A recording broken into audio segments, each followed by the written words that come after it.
And just to remind you, like we're live technically to the world on YouTube and Twitch. Okay, cool. So I'm just going to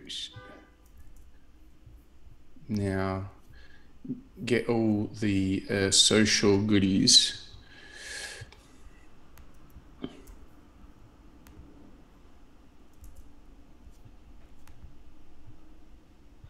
Okay, so let's have a look here.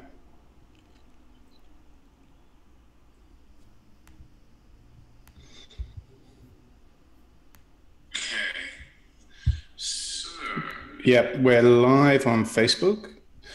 So that's great. Can confirm that. Let's now just confirm all the different channels.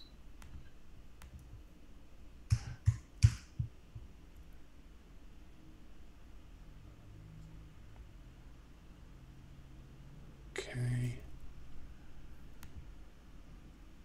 Actually, you know what, Mike? I'm going to stop and start the stream real quick. I changed some settings. Okay.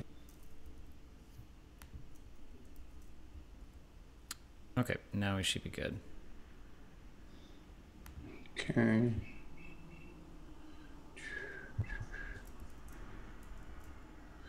And are you pushing to your personal Twitch or to Moonshot's Twitch? Oh, I might not have changed that. That's okay. Okay, cool. Your levels just went up a little bit there whenever you did. Oh, it's the window. Hey, and did you see my note that the frame rate on the video capture from yesterday's broadcast was a little slow? Yeah, I think that just has to do with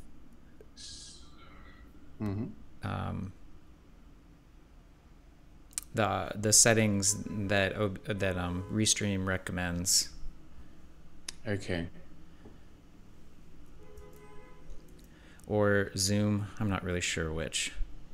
Okay. It looks like Facebook is up, Periscope is up, Twitch and YouTube are connecting. Okay. Awesome.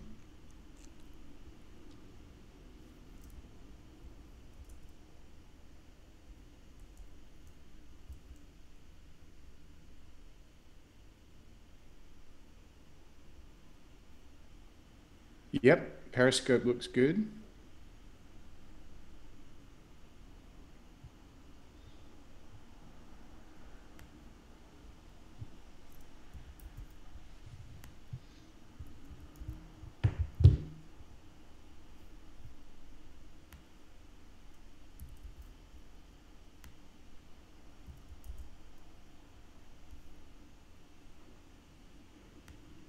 Yep. Okay.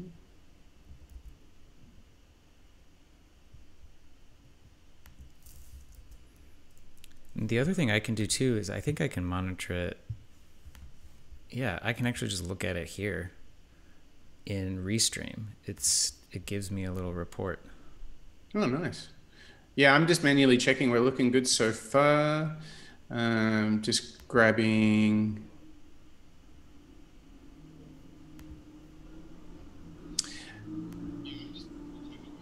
So looks like we're good on YouTube. What seems to happen is when Restream pushes to YouTube, it just puts hello Moonshots live stream and categorizes us as gaming. So that seems to me something that's coming out of Restream. Gotcha. Live stream, sorry. Okay. Maybe there's some settings in YouTube for like default names and stream titles. I don't know. Or I could ask Restream. It's okay. I'll see if I can manually. I think I can probably manually override it. Yeah, looks like I can. So that's good. Just give me 2 secs, and I'll get that all done.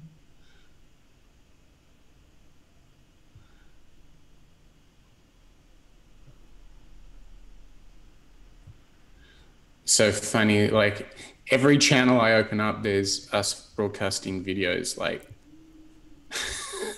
it's like it's everywhere.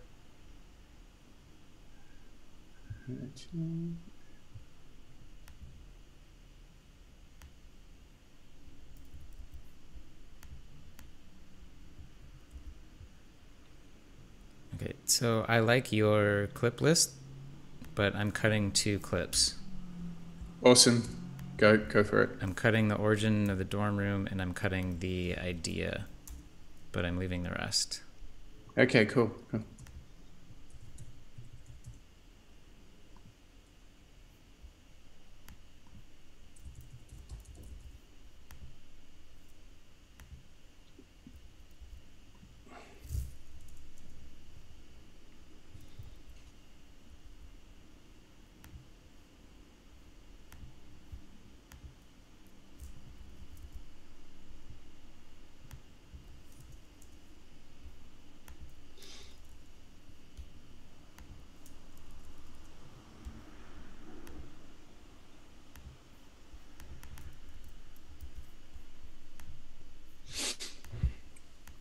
Okay, I've updated all the metadata for that. So I have a feeling that we are live on all of the channels. Chad? It looks like that to me. Wow. Does that mean we're live on Facebook too? Yeah. Last time I checked, let's just jump on in.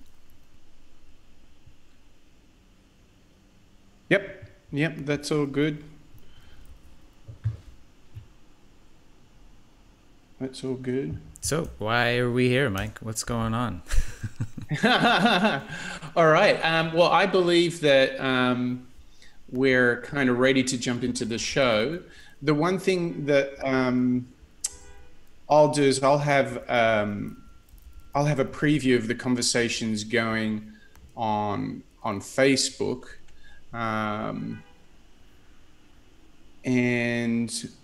I'll have YouTube here. So I'll try and cover the social channels. Have you kicked up Zencaster to record that? Do we need to do Zencaster? The link is incoming. All right. There you go.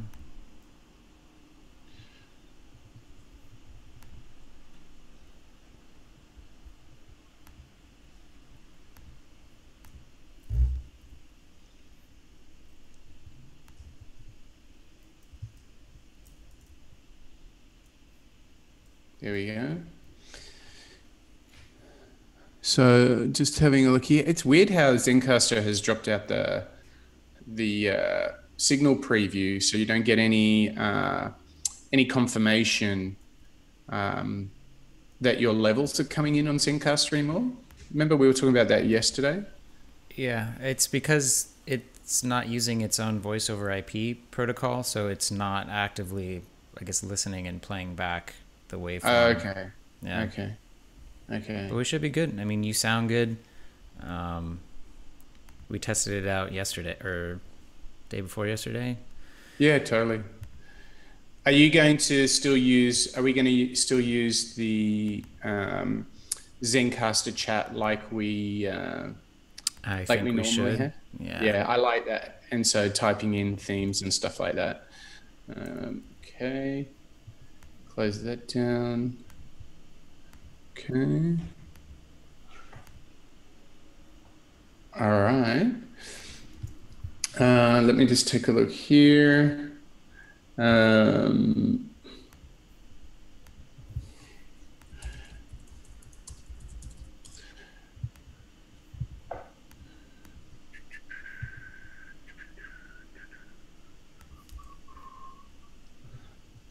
Are you seeing any people tuning in live? Do we have an audience yet, Mike? That's a damn good question, of which I have not checked. Give me one sec here. Beep, beep, beep. Beep, beep, beep.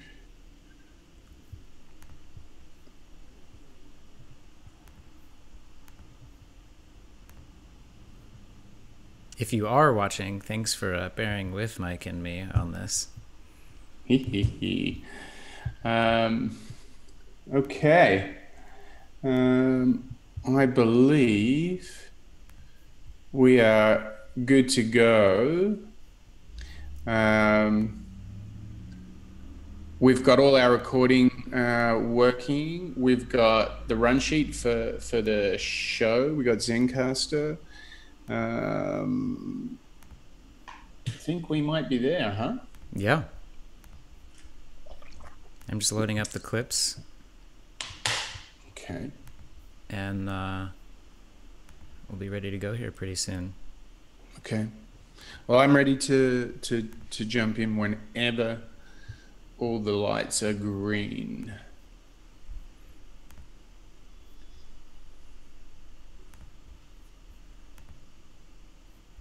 Okay, I'm.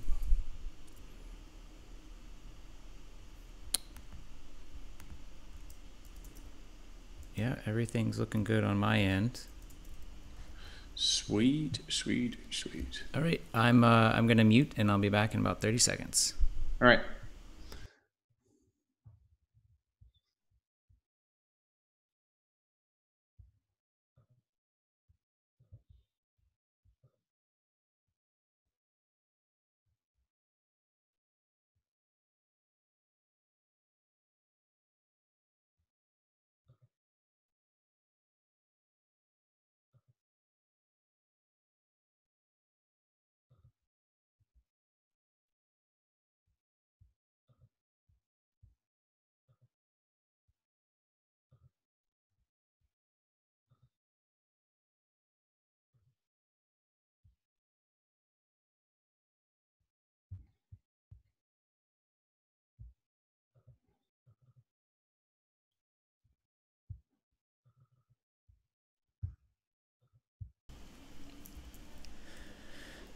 All right, Mike, let's do this.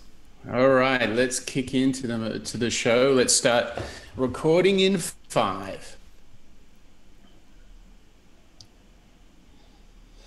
Hello and welcome to the Moonshots podcast. It's a very special episode 22. I'm your co-host, Mike Parsons, and as always, I'm joined by the man himself, Mr. Chad Owen, this time in full HD video. Live and in video. How many platforms are we streaming on today, Mike?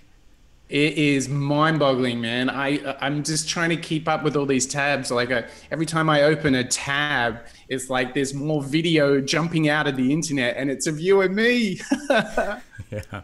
Well, I just wanted to say thank you, Mike, for pushing us into the future here as we're streaming live on, I believe it's Facebook, YouTube, Twitch, and Periscope all at once while we record today's show.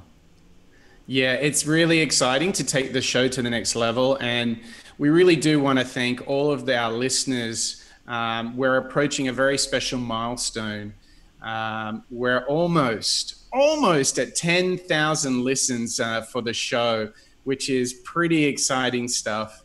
And Chad, I'm blown away by how much positive feedback I've been getting about the show over the last 6 months. How's it been for you?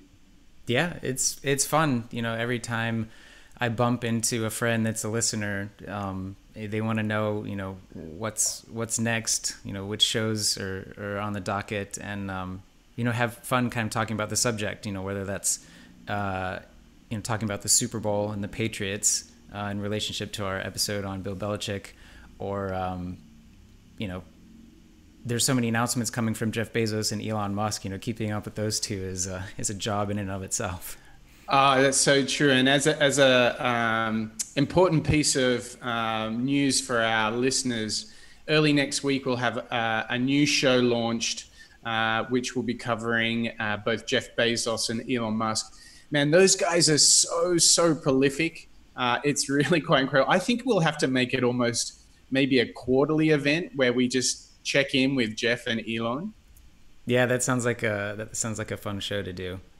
Yeah, I think these guys are just really prolific. And before we get to our very prolific feature guest on the show today. We've got to remind everyone that if you want to get audio or video of the show, you can get all of that from moonshots.io.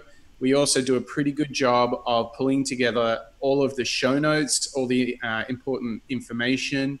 We often are talking about great books. And Chad, we loved your book recommends. And so I hope you get some time over the next few weeks to put away a few good innovation biographies so you can inspire us, huh? Yeah, it's tough, and I read a lot, and adding more books to my list is hard sometimes. But yeah, I think some of the subjects that we're looking at for the next couple of shows have some books out, so I'll have to move them to the top of my reading pile. Do that because we love your book recommends. And what I would say also to the audience is don't forget my little tip on using InstaRead or Blinkist, where you get book summaries, both in audio, video, visual form. These are really smart ways of sort of getting to the crux of a book without having to spend days or weeks reading it. So I love those services. My pick is InstaRead. I love it because when people say, "Hey, have you read this? It's great." I can just search it up on InstaRead, and in 30 minutes, I've got the whole idea of the book. So you'll get all that information from moonshots.io. And stay tuned because whilst we're going to be decoding another innovation guru, we've got some really exciting news and announcements about future shows. So stay tuned for that. And Chad, we're going to go on a roller coaster today. So who've we got coming on the show today? Yeah, so we've kind of been holding on to this person for some time now. You might be wondering, oh, when are they going to talk about Facebook? Well, today we're going to talk about Facebook. We've chosen Mark Zuckerberg and some really interesting news clips, quotes and interviews from him, and a really fun one towards the end of the show too. But yeah, I'm really excited to see how Mark fits, with all of the other disruptors and innovators that we've profiled so far on the show.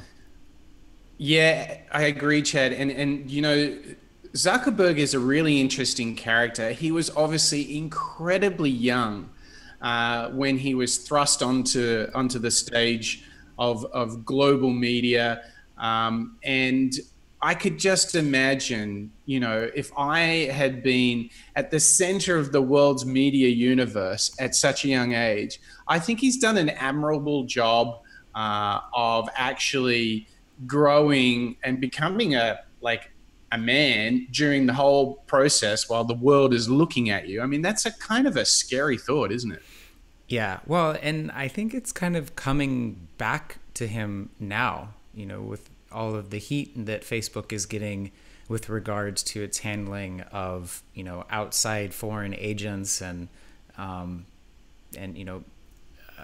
to combat trolls. And, I think it's more timely than ever to talk about him and what he's been doing at Facebook, and some of the lessons that he's learned while working and growing a company like Facebook. I think my favorite thing about Mark is that I can see him growing into a leader like Fred Smith, because he's a founder, CEO, that has stuck with the company for a very long time and has committed himself.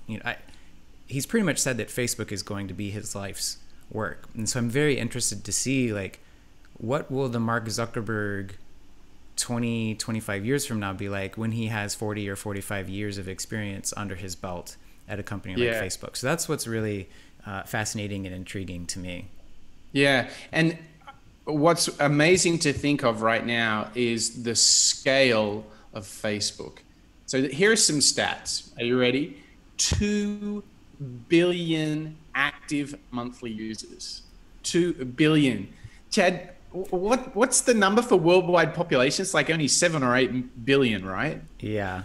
It's pretty much. He's got a quarter of the planet. Exactly. Right. And there's been over 1 trillion likes. The service is available in 101 languages. there are 65 million business pages.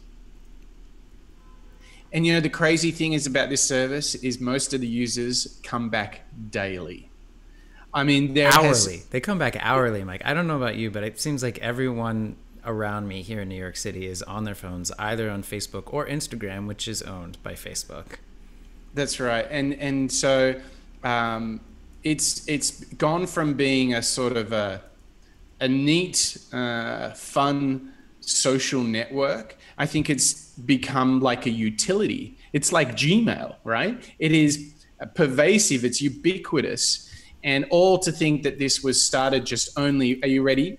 14 years ago. Mm-hmm. And they have 2 billion active customers every month. That is unrivaled in history for the scaling of a service.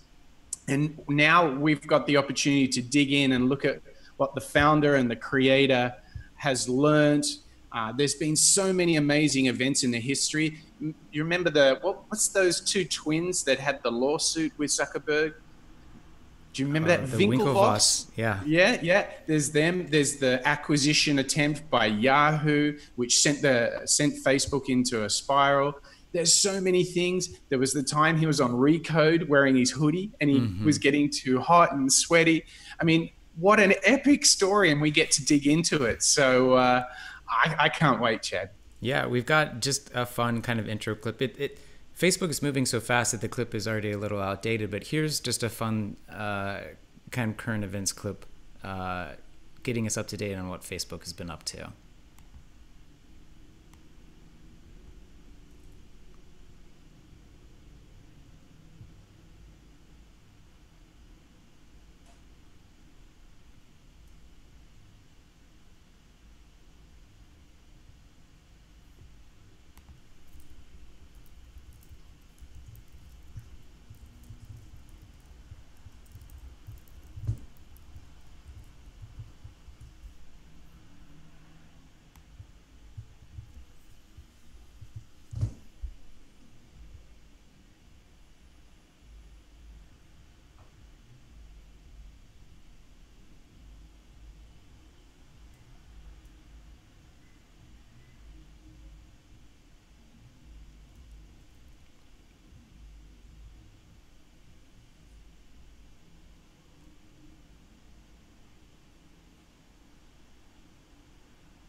So there you have it. It's actually 1 in 4 people now, right, Mike? Not just 1 in 8 people that are on the service.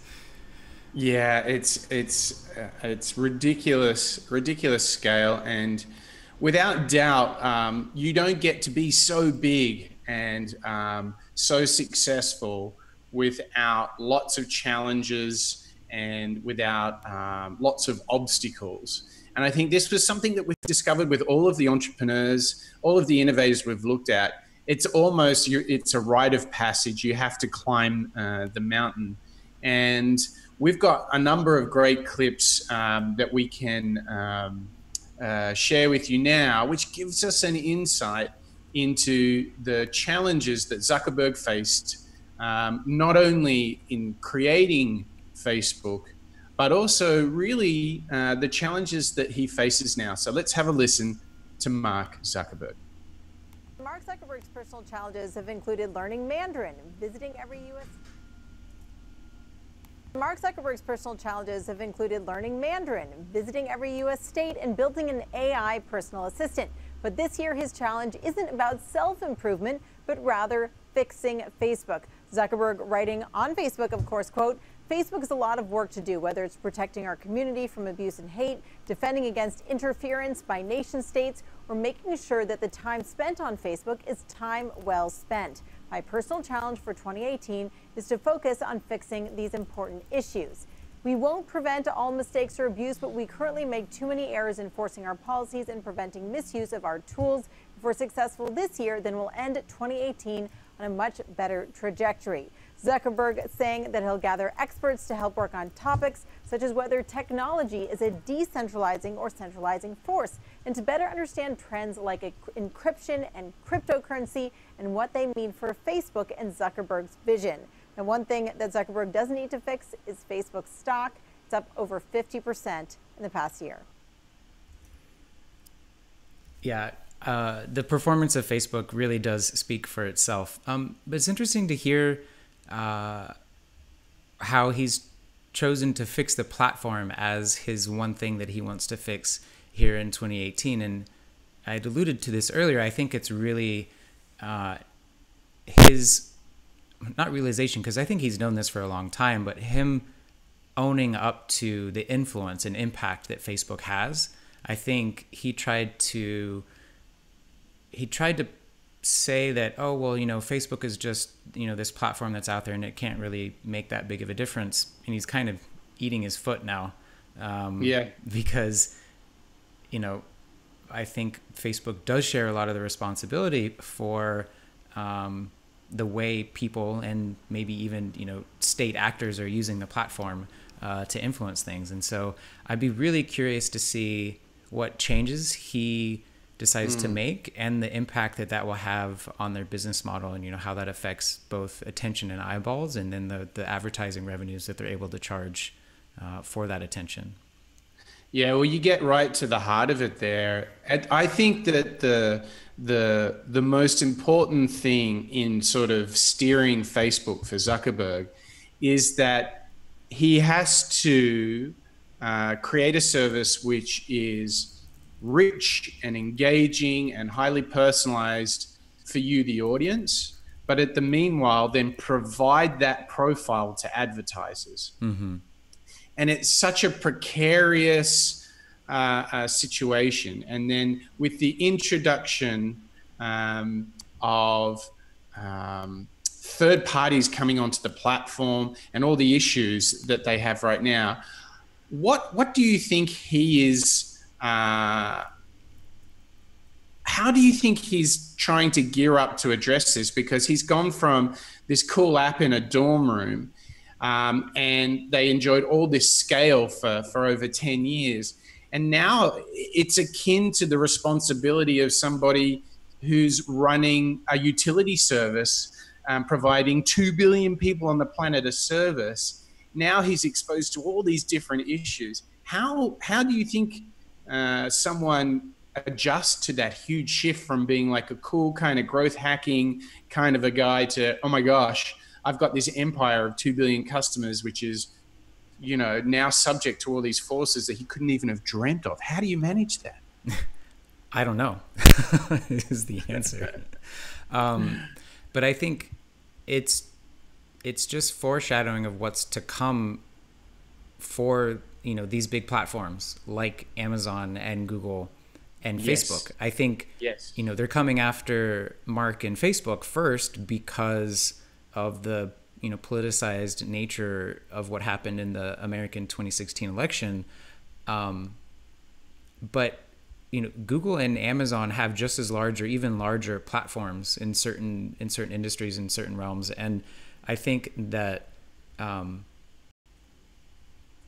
it's going to be the most interesting policy decision, I think, around how these companies are regulated or not regulated by both the US and the EU and other systems that have already, kind of been exploring antitrust types of actions and those sorts of things. But I honestly don't have an answer on how to deal with it. But what an epic challenge to face as a founder. Going from a dorm room, now you've got 14 years later, 2 billion customers. You're exposed to all these macro political, economic, social forces. Tough times ahead. and dramatically different skill set. So what's really interesting for our listeners, I think, is just how much the leadership role can change over time. I'm sure Mark never had any idea of, never even thought about many of these issues. So it's going to be really interesting to see how this plays out. And it's a great reminder to us and to the audience that your role as a leader changes over time. Yeah, and we have a really interesting clip from Mark as he's talking about his unique perspective as a founder CEO that has been in charge of the company for now, like you said, going on 15 years.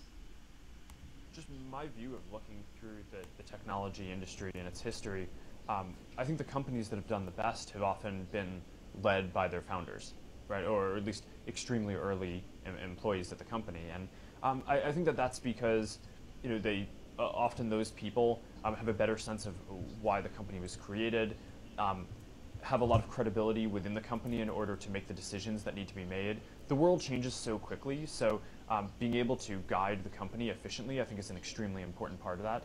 Someone showed me an interesting stat once that out of public companies, ones that were still run by their founders outperformed others. And I think that would be an interesting thing to look into. I don't know, obviously that's probably, someone can dispute that or question what it means. But I think that the model of having the person who's guiding the direction of the company run the company while being surrounded by a group of really talented people who are effectively managing the company and running its different areas is a very good model. But no matter what the model is, it's really important to keep in mind that it's never just one person, right? So in our case, we have just a handful of really great executives, whether it's folks like Sheryl Sandberg, who's our chief operating officer, or Mike Schrepfer, our head of engineering, who joined us from Mozilla, or Chris Cox, our head of product, who started off as an engineer at Facebook and has built some of the most innovative products here, and is now our head of products. It's always a team of folks that and even more than those that I mentioned, who really are running the place.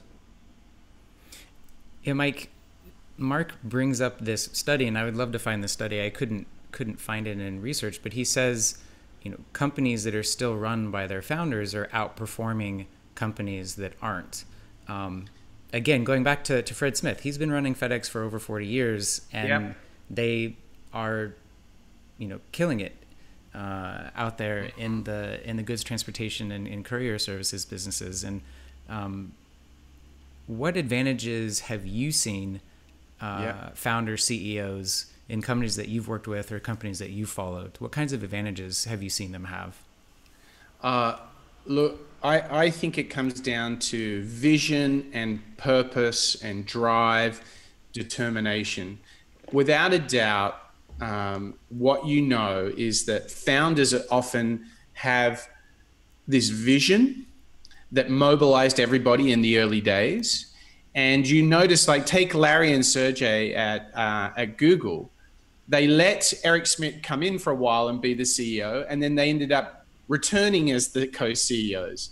I think there is some inherent direction, vision, and leadership that always happens when the founders are driving the business. And what's remarkable is, you remember Schultz, the CEO and founder of Starbucks? You remember he went from being the CEO founder, went to chairman, and then returned. I think it's like driving force, it's will, it's determination, the ability to mobilize people. And I think what's important for our listeners to realize is that Mark Zuckerberg by no means was CEO material of a company with 2 billion people when he started it in the dorm room. No. But he's grown in time. And the other thing that he alluded to here was that there's other people involved. And I cannot stress enough, Chad, him hiring Sheryl Sandberg to come in as the chief operating officer, kill a move, kill a leadership play, because he's like, I need someone who can run this business, can operate this business, so he can do the vision and the long-term stuff. And I think they are like dream team situation. I mean, I mean, I'm betting on those two big time. Yeah, and we actually have a fantastic clip with both of them talking about building culture at Facebook, and you can just hear the experience and perspective that Sheryl Sandberg is bringing into Facebook just in this clip as she and Mark are talking. I believe it's to Charlie Rose in this interview. How is your culture, say, different from the culture that you saw at Google? What is the Facebook culture? You know, when I think about this, if you compare Facebook and Google to, you know, most of the world, right, to other companies and other industries, they're actually in some ways incredibly similar. They are founder-led, Silicon Valley-based technology companies that have broad Driven by missions. engineering. That's right, driven by engineering. They're very similar. Right. In the little Silicon Valley bubble in which we live, they're totally different, totally different. How so? Couple things. One is that, you know, Google is fundamentally about algorithms. Yeah, no, I'm interested in hearing what you'll say as well. No, but Google is fundamentally about, you know, algorithms and machine learning. Right. And that has been very important, continues to be very important. They're doing a great job. We start from a totally different place. We start from an individual. Who are you? You know, what do you want to do? What do you want to share? You know, for us, the vision of the world is that we are like a hacking culture, and we mean that in the best of ways. We do not mean scary people breaking into your home or anything. Or espionage. Or espionage. What we mean is we build things quickly and ship them. So we are not aiming for, you know, perfection that comes over, you know, years and then we ship a product. We don't work on things for years and then ship it. We work on things, we ship them, we get feedback from the people who use it, we get feedback from the world, we iterate, we iterate, we iterate. We have these great signs around. You know, done is better than perfect. What would you do if you weren't afraid? We're very much a culture. It's the notion of perfect is the enemy of good. Yeah, and a culture of very, very rapid innovation. It is really different from a culture where you're already taking the web and your primary mission is, okay, I want to organize something that's out there. We have this culture where we place a really big premium on moving quickly, right? And one of the big theories that I had about that was that all technology companies, and probably all companies, just slow down dramatically as they grow. But if we can focus at every step along the way and moving quicker, then, you know, maybe when we're around 2,500 or 3,000 people now, you know, maybe we move as quickly as, you know, a company that only has 500 people, right? Because we've invested so much in building up, you know, the infrastructure and tools, and also the culture that tells people to take risks and try things out. And I just think that ability to build stuff quicker will be a big advantage for us and will help us build better products over the long term. There's so much in this clip, Mike. Man. I just want to point out some of the numbers. You know, he's saying, oh, you know, we're almost at 3,000 people. That's a company with 3,000 employees that has facilitated interactions between 2 billion people. Right. And yeah, that to me, that is just incredible. And the other thing that's interesting to me too is, I think Sheryl said this, you know, what would people do if they weren't afraid? I think a company that actively asks that question of their employees can potentially do some really interesting things. And that's not a phrase that I've ever really heard associated with any other company, certainly not a company of the size and influence of Facebook.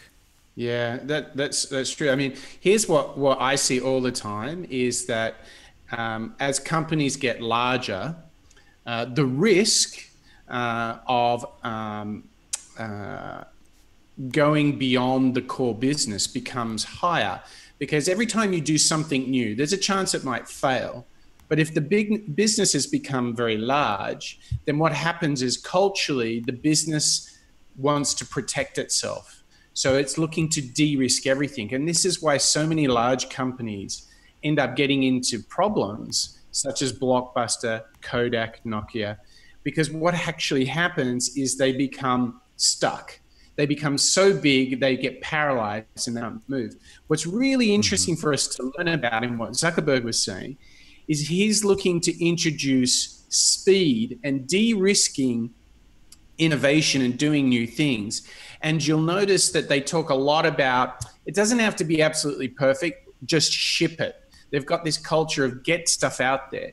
And this is great for our listeners to understand that when you de-risk the environment and you make people feel safe, check in Ed Catmull and Pixar here, when people feel safe to explore and to do different things, they have the freedom to imagine what's possible without the constraint of, I don't want to make a mistake. And so I think what we can learn from this is it's critical as a business grows to keep challenging the status quo.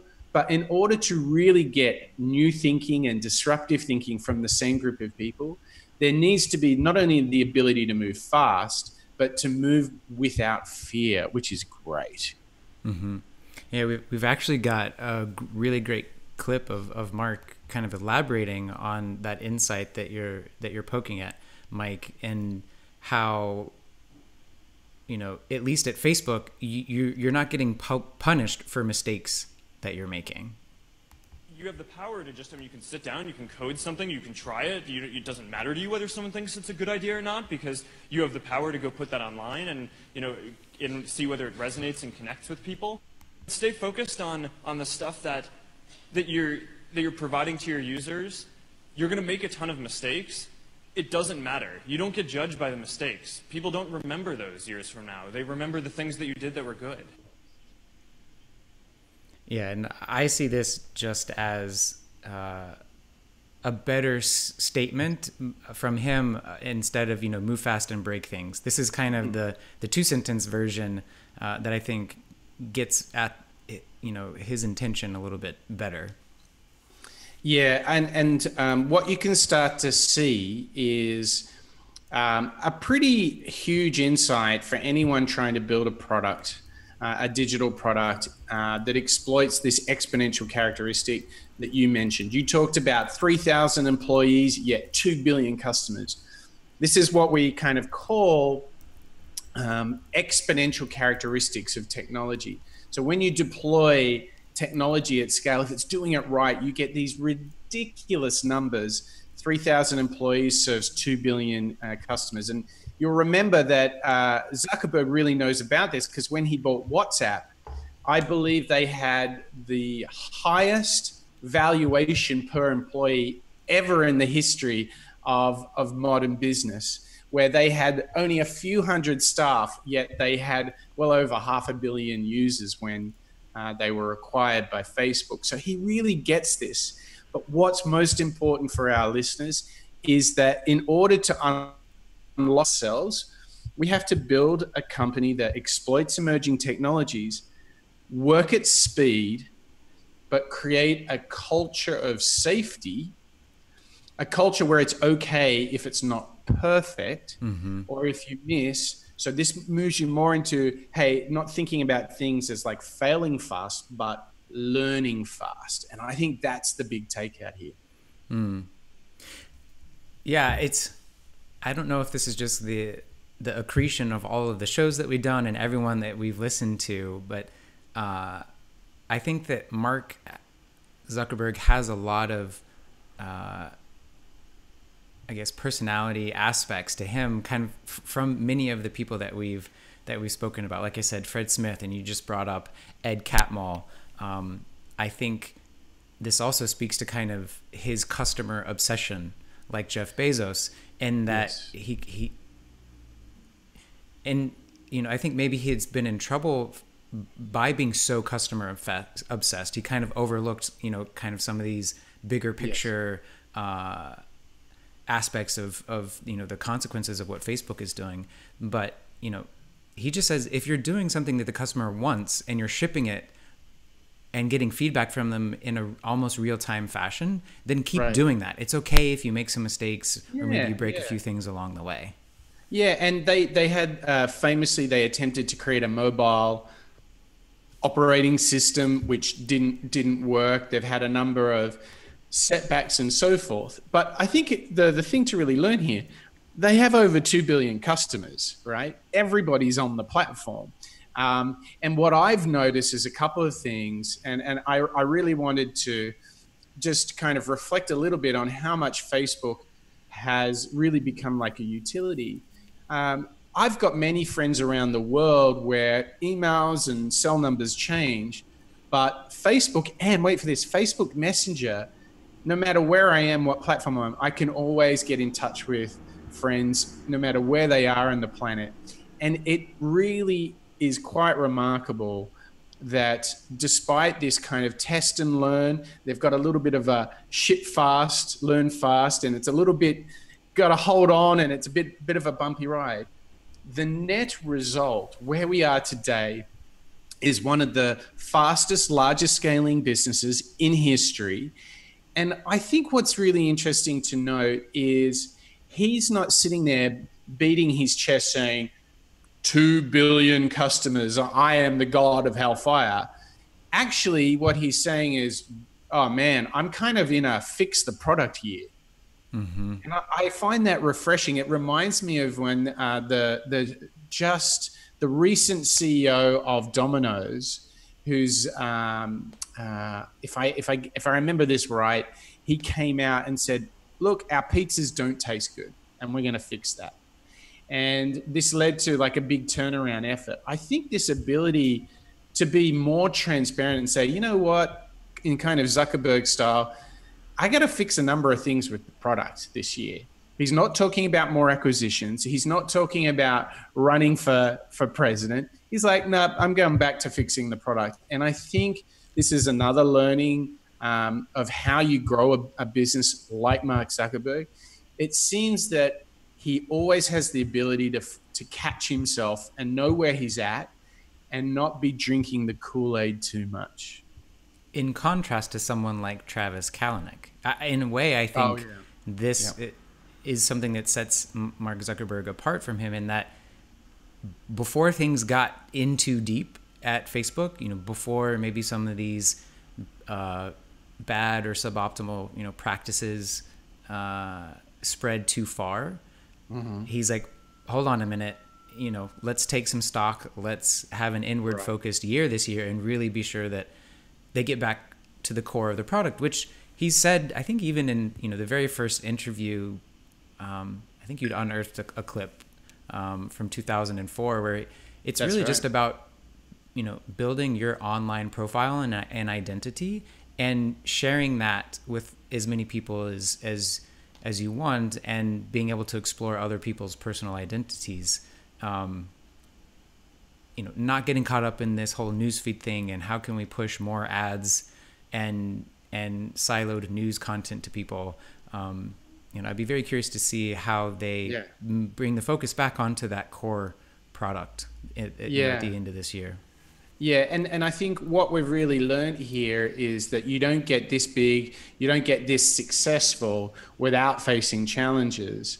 And I think at the heart of what they've done is they've created kind of a safe culture, a culture of curiosity and exploration. Things don't have to be perfect. Good enough is fine. And I think that that's enabled them to scale so fast. So that's a huge learning that I think we've not really had the chance in the show until today's show with Zuckerberg to really see at the heart of the growth that, let's be honest, all founders and entrepreneurs, right? They all want to grow like Facebook. There's nobody who grows the courage to start a company who's not sitting there, I want this to go gangbusters. Mm-hmm. So it's really interesting opportunity for us to understand how he did it. And I think at the heart of it was this safety, moving at speed.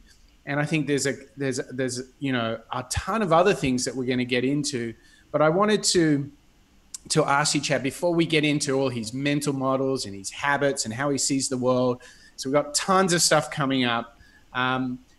If you've heard these clips and we've discussed them, if you were starting a new company today, what would you be taking from Zuckerberg and what we've heard so far? What would be if you could just choose one thing to take from Zuckerberg as a lesson, as a guiding light, what would you take in order to set up an explosive, fast-growing startup? I think it would have to be the move fast and break things. I think with my spin on it, based on what we've learned here doing the show, of it's not about getting things and product out faster. It's about learning things about your customer and your product faster. So what kinds of, tiny experiments and changes can I implement in my day-to-day and my team's day-to-day and my company's day-to-day that can get us to those learnings faster? And I think maybe Mark had come up with that a little after the fact, after they were on every college campus, in the country and whatnot. But when he looks back and, well, what, because he could point to the hacker culture. He's like, oh yeah, what was the hacker culture that led us to this? But it's a little more nuanced than that. It's like, no, it's actually, we weren't afraid to try these things. We tried them and we learned from them, and then we went back into the code and fixed it. And that's really, I think, what has enabled their massive growth. Yeah, and this is really different to what we learned from Joe Gebbia at Airbnb, because you really had the impression of how much polish the design team at Airbnb, they polish and they really try to make something beautiful and perfect. What's fascinating is Airbnb has been wildly successful and grown dramatically, has no competitors. Likewise, Facebook, very similar characteristics, but got there from a completely different way. Rough around the edges, breaking things, sort of a bull in a china shop analogy. And I think it's really great. We can see there's more than one road will get you to Rome here. And I think this next part of the show, we're going to see some very specific things that Zuckerberg does in order to create this culture, to move at speed. And I really want to, I'm dying to, I don't know if you, if all our listeners know, but Zuckerberg's famous for wearing the same t-shirt all the time. And this is something that even Barack Obama only had 2 suits, and many innovators, many really great people have this characteristic of wearing very minimal wardrobe. So we're going to actually uncover the thinking behind that. We're even going to hear him jamming on Bill Gates and hanging out with Obama. So there's tons of good things coming up in the show. So stay tuned, and don't forget, not only can you get all the show notes from moonshots.io, but we are now every week, we're live all over the interwebs, Facebook, YouTube. There's new video content. So we're really keen to get everyone's feedback.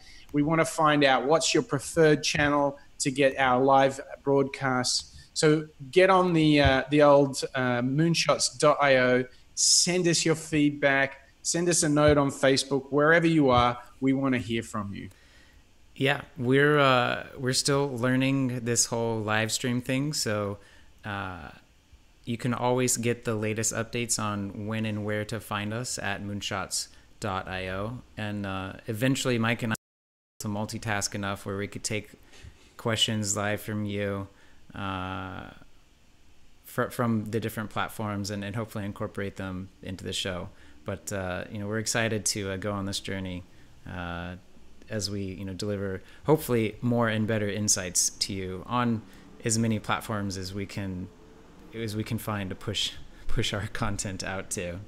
All right. So let's jump into this new block of insights and learnings from Zuckerberg.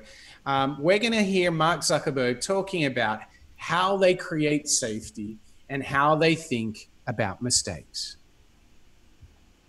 Yeah, I always think that you should start with the problem that you're trying to solve in the world.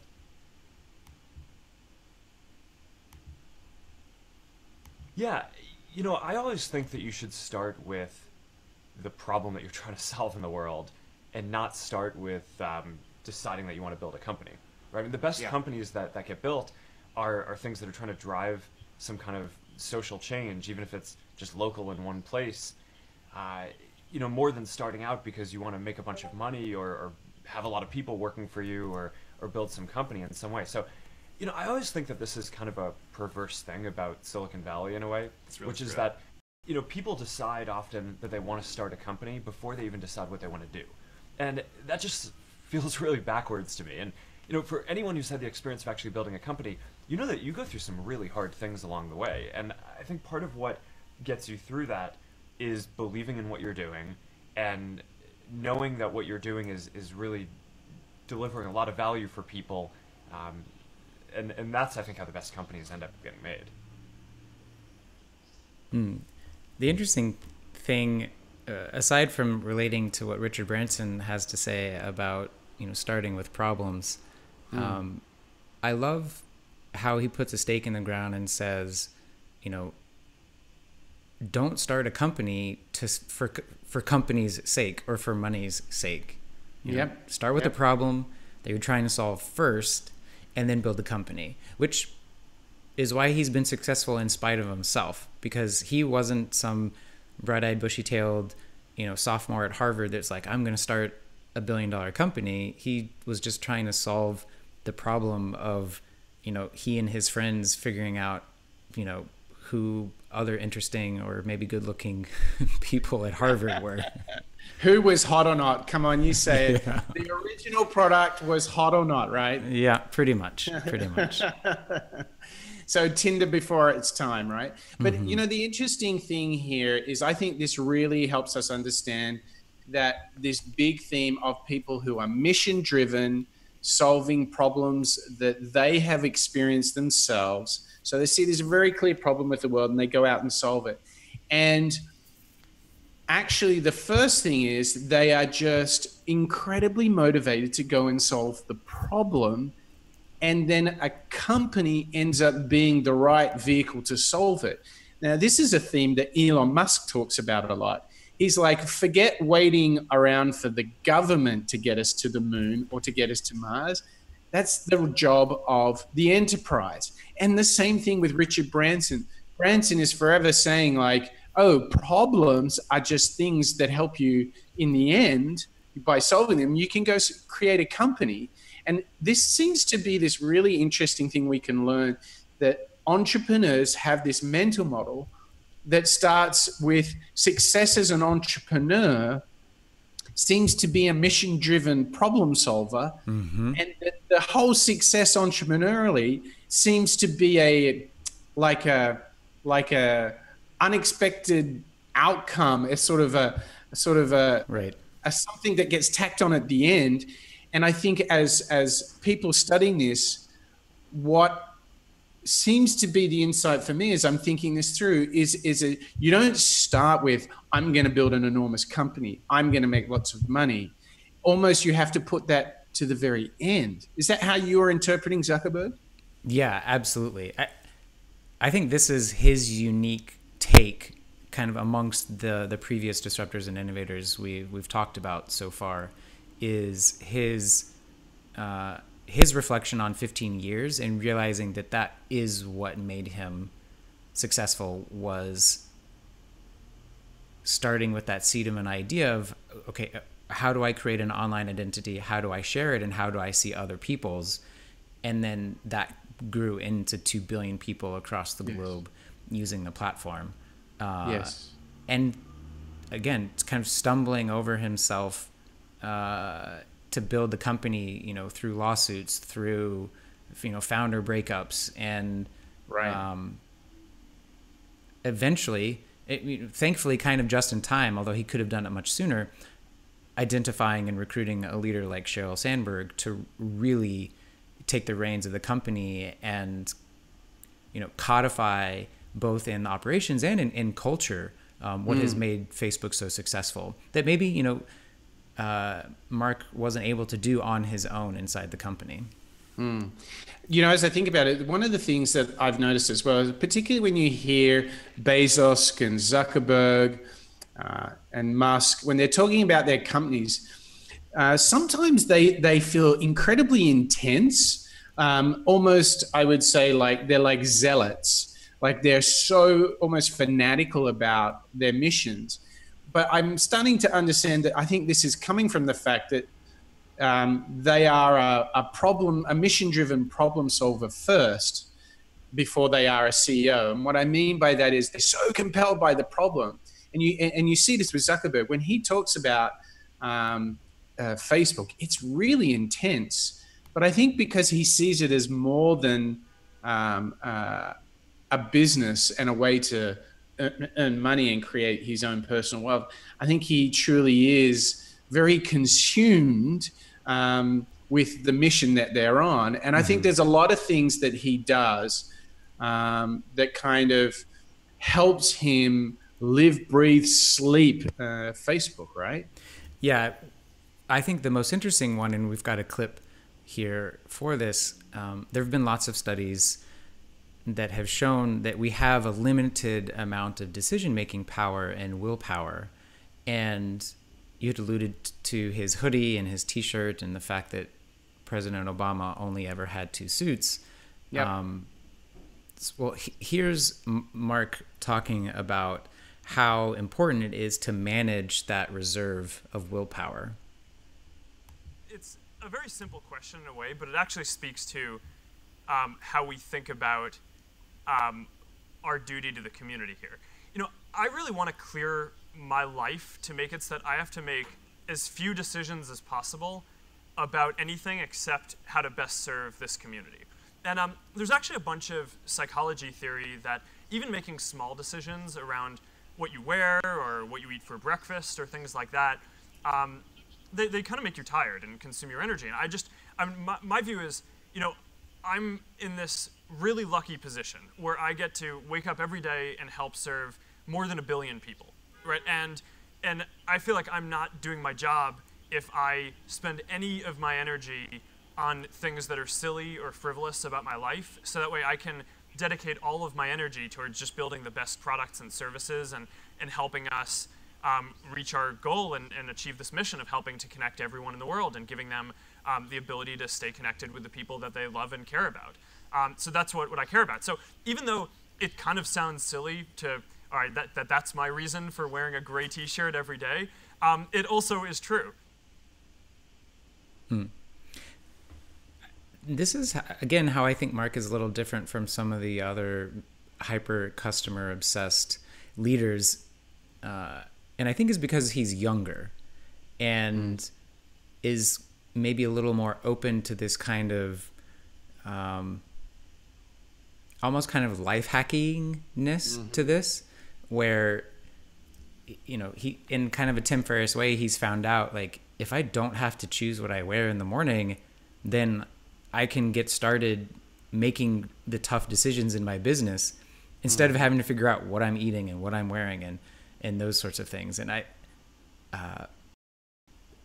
think he's realizing the accreted value of that over time. Like it might only save you 1 decision or 2 decisions a day, but if he's making decisions that are affecting billions of people, you know, you want to build up some of those reserves of the decision-making power that you have.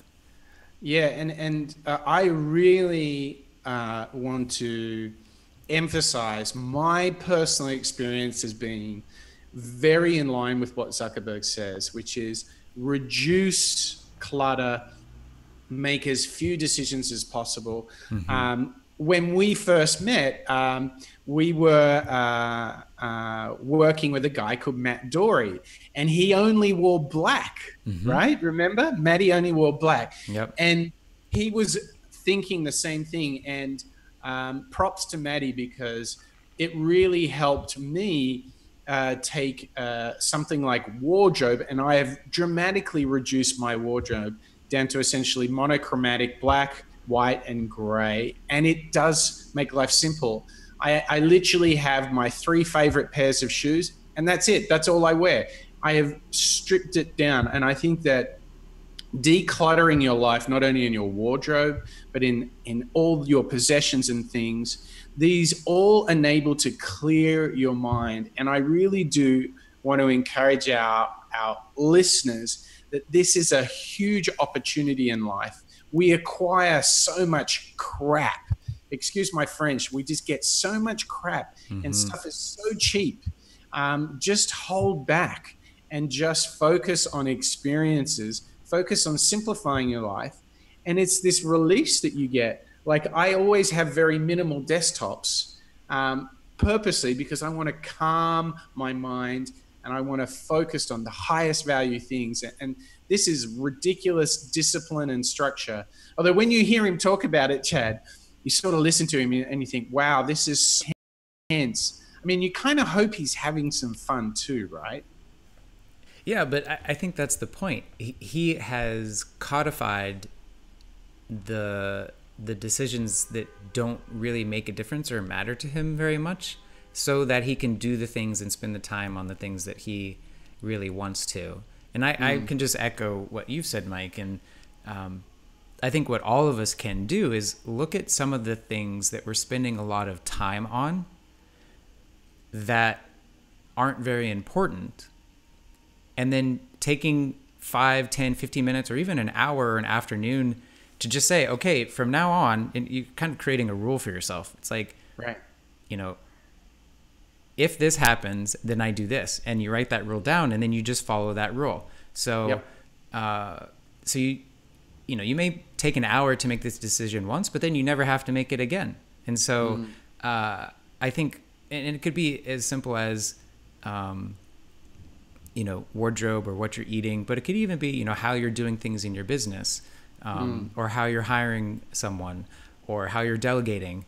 All of those things can be systematized in a way where you front load the kind of decision making and thinking so that it makes it so much easier down the line. And if you're going to build a company of 3,000 people that's had the impact of Facebook, you have to do those sorts of things, because at some point you just simply don't know everyone's name and you don't know what's going on, and you have to be freed from having to make all of those decisions yourself. Yeah, and I think that as we've seen with guys like Elon, you need enormous. You know, I will take actually Lady Gaga. She's like, you've got to be relentless in the chasing of your dreams. You have to be courageous. You have to have this driving force. And I really get the feeling that Zuckerberg has this abundant focus and energy and drive to get the job done. Mm-hmm. Yeah, I don't want to take us too far off track, but I think contrasting Mark and Bill Gates is an interesting exercise in kind of the generational difference between the two, and how the times in which they found themselves set each of them up for success in different ways. So here's actually Mark Zuckerberg responding to some questions by an interviewer on his thoughts on Bill Gates. There are probably a lot of people who can run Microsoft and do a reasonable job. When I was growing up, Bill Gates was my hero. Oh, come on. Yes. He's like Darth Vader. He's not Luke Skywalker. No. He's the bad guy. No, he is not. Bill Gates ran one of the most mission-driven companies that I can think of, right? And you know, right now I think Microsoft, their mission is less focused than it used to be. But when I was thinking about, you know, what I wanted to be when I grew up, you know, Microsoft I thought had a great mission. Put a computer on every desktop and in every office, right? Or maybe it was every desktop in every home. You know, I mean, there are companies that define themselves by a way of doing things, right? I mean, there's like the HP way that I was talking about, and there are companies that define themselves by making a concrete change in the world. And you know, Microsoft did that. And I have a huge amount of respect for him for doing that. And he pushed them, and it was an incredibly inspiring company during the time that he was doing that. I think that they still are doing a lot of things, but I think that they've lost some of the focus. And I don't know. I mean, I think he's like one of the greatest visionaries that our industry has ever had. It's high praise from Mark, but it's interesting to me that what he latched onto about Bill Gates was that it was a mission-driven company, that it wasn't just about building computers, but it was actually giving the power and infinite possibilities of computers to everyone in their homes and on their desks at school and at work. Exactly. You called it, the vision was a PC on every desk, right? Mm-hmm. And what's interesting is actually how similar they are. So Facebook wants to connect every human on the planet. Mm-hmm. Microsoft wanted to put a PC on every desk. And this is where you see that Zuckerberg in many ways is really sort of a new generational version of Bill Gates. And what's quite fascinating is actually how good friends they are. Facebook obviously took an investment from Microsoft way back in the day. They're often doing videos together and hanging out. So I think we can draw a lot from that. What's really interesting, Gates, though, he achieved this through, our big mantra that we decoded from him was you get what you get what you measure, right? And he was all about quantifying understandings to see the patterns. What's interesting, however, is Zuckerberg actually has quite a different approach, much more cavalier, I would say. He's like, go for it, move fast, break things, ship product. And you can even hear in Sheryl Sandberg that she's adopted some of this cultural referencing as well. But to show you the scale and importance of Zuckerberg's approach, he's often on the world stage talking with world leaders and visionaries. And what's really exciting is that we've got this great clip coming up where he's actually on stage with Barack Obama. And I think what's also exciting is that Zuckerberg is able to frame his thinking really into some very powerful thoughts on entrepreneurship. So let's take a moment now to have a listen to Mark Zuckerberg just hanging out with his friend, Barack Obama. How's Facebook thinking about its own role in creating this platform for entrepreneurship around the world? I know that's something that you've been thinking a lot about. To me, entrepreneurship is about creating change, not just creating companies. And the most effective entrepreneurs who I've met care deeply about some mission and some change that they're trying to create, and often they don't even start because they're trying to create a company, right? And that's how I think about my connection to all of us here is when I was getting started, I cared deeply about giving everyone a voice, right, and giving people the tools to share everything that they cared about, and bringing a community together. And it started small in one university, and I didn't think it was going to be a company at the time.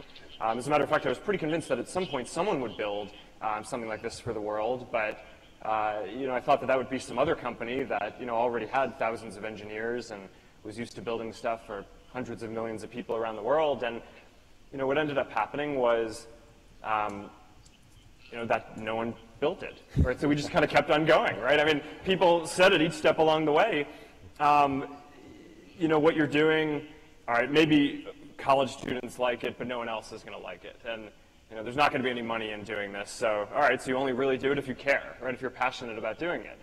And then it started growing, and people said it would be a fad and it would never be a good business. But you keep going because you care, not because you're trying to create a business.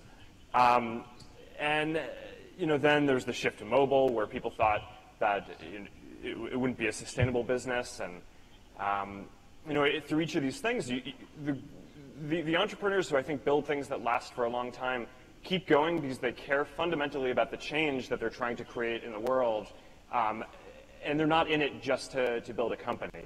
It's this deep belief that you're trying to make a change, you're trying to connect people in the world, and I really do believe that if you do something good, and if you help people out, then eventually some portion of that good will come back to you. And you may not know up front what it's going to be, but that's just been the guiding principle for me in the work that we've done.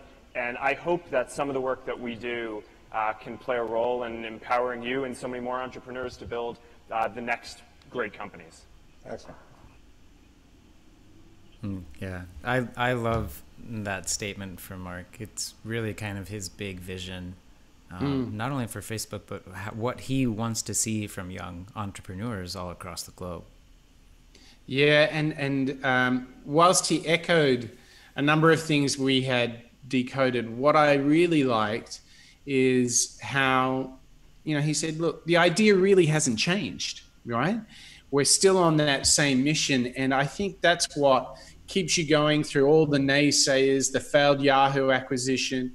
It goes through his management team leaving. It goes through there was this time where everybody thought they had missed mobile. in the end, they just keep going. And what's pretty crazy, Chad, is he's like, well, there's a ton of people who are still not even on the internet. So where does that take your mind to? I mean, how do you see Facebook over the next coming 14 years? I mean, where does your mind go? Yeah, well, I think for them to continue to conquer the globe, they have to get more people on the internet. So I think that will become a core part of their business. And, you know, Mark can justify it as, you know, a social cause because he's connecting people. But, you know, the business reason of why they're doing that is that they need more eyeballs on the platform. And if they're going to do that, they just need to get them on. But I think this is where someone like Jack Ma has a huge advantage over Mark Zuckerberg, because Jack Ma's been raised and grown up and been an entrepreneur in a country that has over 1 billion people and has scaled its services. Alibaba has scaled its services to most people in the country that has a, you know, even just an SMS capable cell phone. And so I think, you know, as we see Facebook and Amazon and Google making big plays outside of the United States and the European Union, I think, you know, it would behoove them to learn from Jack Ma and other non-American, non-EU entrepreneurs that have kind of already figured it out and built very successful businesses in those arenas. Yeah, absolutely. If you were to compare Zuckerberg to the 20 plus other entrepreneurs that we've decoded, what are your feelings on his most unique characteristics, and what are the ones you think he shares a lot with other entrepreneurs? I mean, what makes him so special, do you think? I think he's very similar in that he's mission driven and product customer driven, like so many of the other entrepreneurs. I think he's probably a bigger risk taker than most. I mean, I would put him right up there with Richard Branson. And Musk.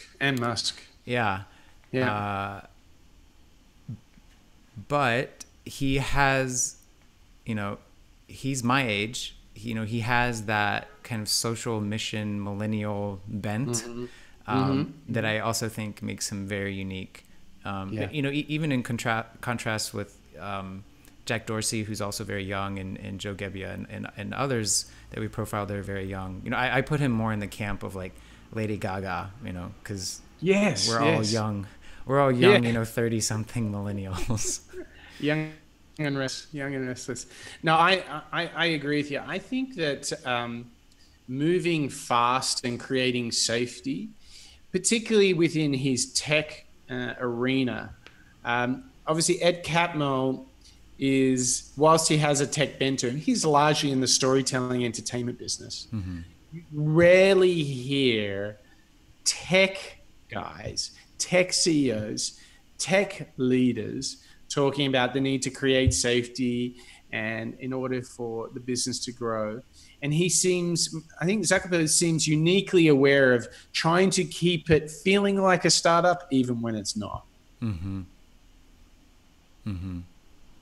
So I think he's got this very, as you said, very mission driven, but it's this safety and working at speed, even when you're huge, I think sets him apart. And I think it's also, can you think of any other entrepreneur that we've listened to that's been so tuned into the changing, evolving nature of the company as it grows and really thinking about those stages and adjusting to them and scaling in the right way? I don't think we have.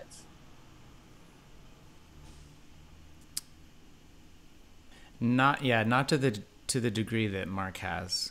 No, I mean, look, Amazon, you know, maybe Uber became aware of it. Maybe Travis became aware of it a little too late. They sort of became a, you know, 10-headed beast and grew out of control. But you don't even hear Bezos with all of this philosophy and thought about scaling and keeping that safety. I mean, that's something that you never hear Bezos talking about. No. Jeff Bezos talks more about, workforce, education, Flywheel. and Yeah. but just in terms of kind of the company, he's Yeah. very big on empowering the employees and educating the employees, and Yeah. but not necessarily thinking about it in the way that Mark has at Facebook. Yeah. Well, I mean, what a great entrepreneur. I mean, I took a lot out of the Zuckerberg ideas. I think this idea of moving fast and safety, those were huge ones for me. And I feel that once again, Zuckerberg, like all the other entrepreneurs, has proven to have these shared values, but his own unique twist, his own unique flavor on how to innovate, how to build a business. I think what's really exciting is to think about the next 14 years and what Facebook might get up to. Yeah, I've kind of made this decision just now, but I would love to go deeper into Facebook and listen to what Sheryl Sandberg has to say. I know she's got several good books out. You're mentioning that you wanted to bring the Chad book reviews back, and I think it would be interesting to get both Mark's and her perspective in kind of a 1-2 punch to really hopefully get a complete picture or a better picture of what's happening inside of Facebook and what we can learn from the two of them compared and contrasted with each other.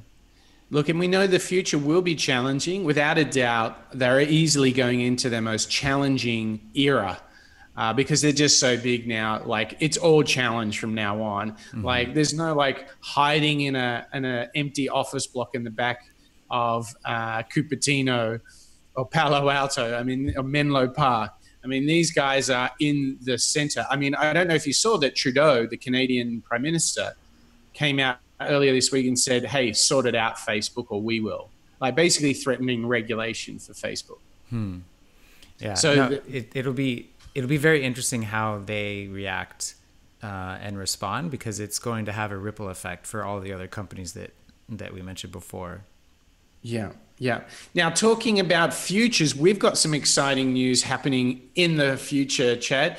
We're going to make our way around the world. We're going to be doing something new with live video and sort of Amsterdam inspired, but another part of Europe. Give us the news, Chad Owen. Yeah. So March 15th at, I believe, 5 p.m. Eastern European time. Is that the right time zone? Sounds pretty close to me. Yeah. In Bucharest, Romania, we'll be talking with 3 incredible entrepreneurs, connections through Mike and the amazing work that he's been doing with Qualitance there in Bucharest. Why don't you give us a little teaser on who we can expect to hear from on that live show, Mike? Yeah, we've got 3 entrepreneurs, 2, actually all of them are founder CEOs. They come with a world of experience. We're going to have all sorts of learnings, not only about innovation and technology, but also how they're productive, how they get through their day. And we're going to talk a lot about how they actually collaborate and work with others and inspire people to do great things. So it's going to be a great show. There's going to be a really large audience. So it's going to be full of lots of energy. So you're going to need to bring all your whiz-bang cameras and technology and gadgets, Chad. We're going to need all the technology help we can get. It's going to be a riot. It's going to be great. It's partly why we're doing the live show like this, just so I can kind of get it under my belt, so that when we're in front of all those people, I know what I'm doing. Hey, we rocked it. We rocked it in Amsterdam, so I'm completely confident that we'll tear the house down, and we'll get lots of innovation, wisdom into the minds, into the hands, and the hearts of our audience. And so, if you would like any more information about the live video broadcast and the event in Bucharest, head on down to moonshots.io, where you can get all the information on the planet. Now, before we wrap up, Chad, we got to jam. We got to think about who is going to be next. We're in the midst of our Silicon Valley founder CEO run. We've got a couple. Are any names coming to mind, or you want me to hit you with a list? Well, I already gave you mine. Cheryl. I'm going to do Sheryl Sandberg. Well, you just want to go straight into Cheryl? Yeah, why not? Okay, I mean, we've totally already spent this week in Facebook. Let's spend another week in Facebook. Sheryl Sandberg it is. That's awesome. She's got a great book. You have to do some reading, Chad. Well, she's got 2 books. What's it? Option Planning for Option B and Lean In. Okay. Okay, I didn't realize. Okay. One was co-authored. The Option B or Plan B book was co-authored, but yeah. Okay. I've got some reading ahead of me. Looks like I got to get into my Insta read and find out if I've got some Cheryl in there. I bet you I do. That sounds really good. We'll have a couple more of our live video shows for our regular episodes. And then, as you said, middle of March, we will be on tour. We'll be in front of a huge live audience, broadcasting to the universe. I can't wait. I can't wait to do this Cheryl show. I'm all excited because I hadn't even thought about this. Yeah. Now I'm all excited. So thanks for inspiring me on a Friday morning, Chad. Yeah. Well, and I just wanted to give a shout out to everyone that has watched us live. And for those of you listening to us asynchronously,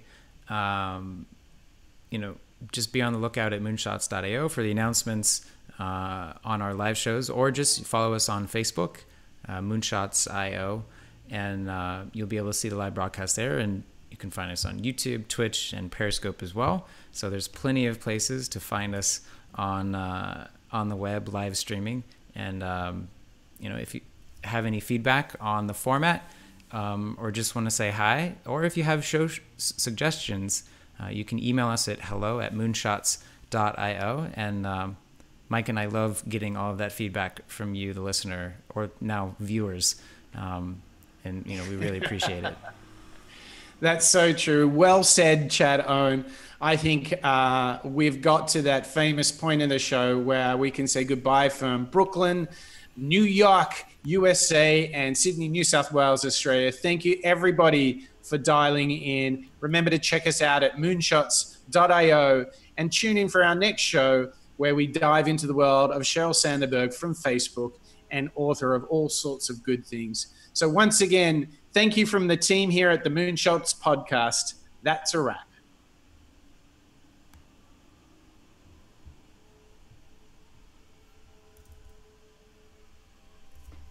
All right. Look at that, a signature dog sound just at the end. That's perfect. That's like the outtone. Yeah. I don't think we have any viewers watching the stream right now, but do you want to do like a little debrief while we're still on the stream, or you want to wrap it up? No, let's keep on Zoom. Maybe let's turn off OBS.